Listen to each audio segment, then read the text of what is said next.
Imagine if you were going to church or synagogue and in front you saw screaming people with signs insulting your religion, saying it was false and that you were going to hell. This, in fact, happened in Bridgeport, Connecticut on August 7th in front of a mosque. People came up from Texas with signs saying things like, Islam is a lie, Jesus hates Muslims, and Islam is homosexual. Then almost a week later, in the midst of the Muslim holy month of Ramadan, two evangelicals from a Connecticut church, inspired by the Texas fanatics, started walking in front of the same mosque with a bunch of leaflets and preaching into the air. Imagine how you'd feel on Easter or Yom Kippur if you and your children have to walk past this insult to your basic beliefs. Coverage of the incident on the show today. How about you put the Quran aside just for 30 days? I'm not asking you to throw it out.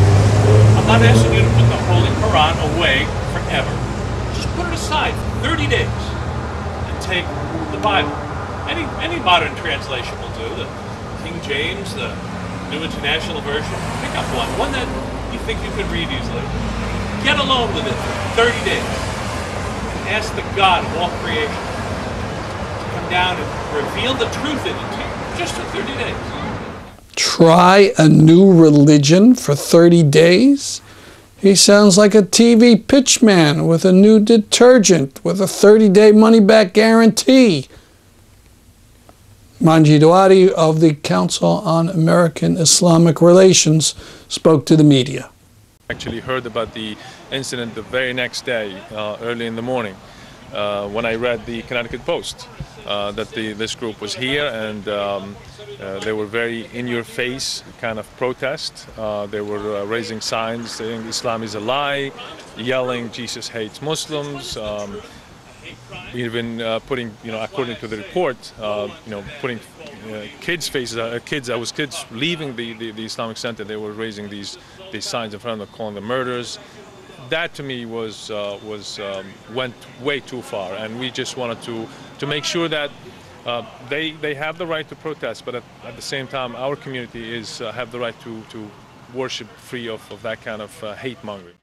We received tremendous amount of support from the community. We have received emails, phone calls. I received a phone call from a Marines, an ex-Marines. He served in Iraq, and he said that he's absolutely appalled by what he saw, and he's willing to come and stand in between anybody who tries to transgress on the Muslims' rights to worship. That is, to me, it brought tears to my eyes when I heard that.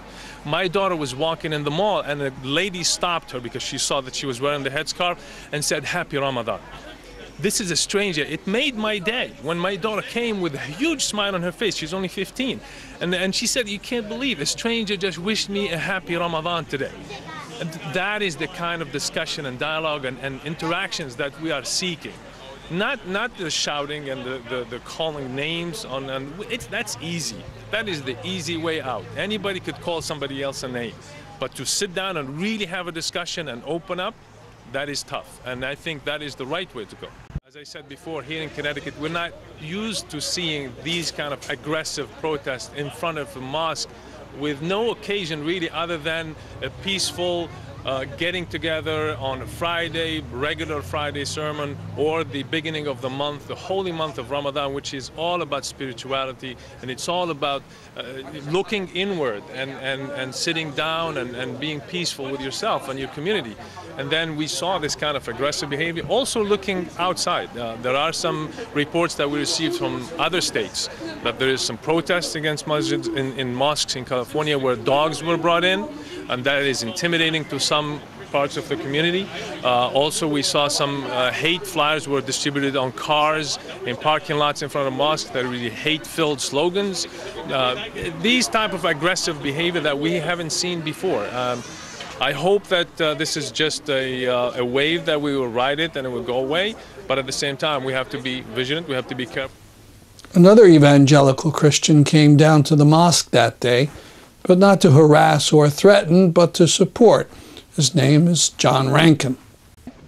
Well, I had some friends who were aware of what was happening today, and these were friends that wanted to minimize any conflict, because now I don't know what happened what was it? Yes, Friday, I guess it was, when Flip Benham came along.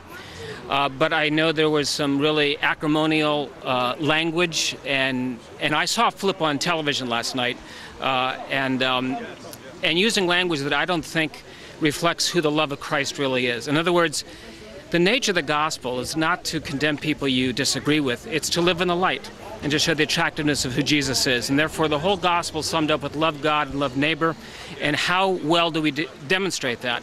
So I had a friend who contacted me, another friend, to come down here. It turns out I know the people who are doing this protest, and I contacted them ahead of time.